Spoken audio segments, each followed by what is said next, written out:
Hamınıza salamlar dostlar. Bugün gördüğünüz gibi dostum da yanında da Asim. Gördüğünüz gibi 07'de sıvır.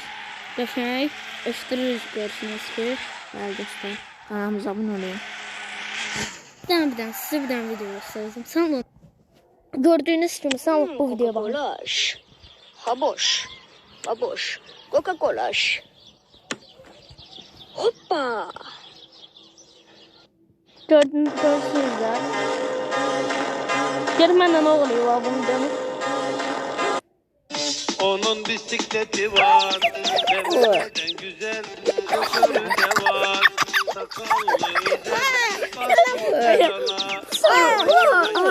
Bırak aradı. Onun bisikleti. Onun bisikleti. Onun bisikleti var. Onun bisikleti.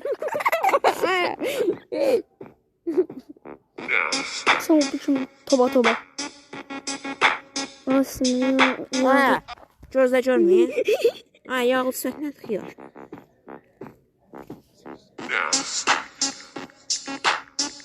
Yazıram. Ay bu ya ses olmaz. Sen ne tez yazsana.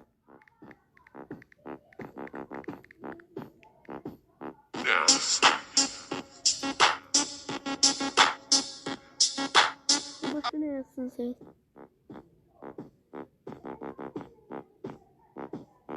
Başka bana yapma göre. Çok asalt. Ayda.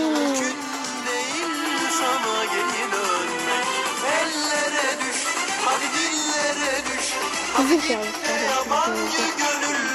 Yarımdan şey yorumu.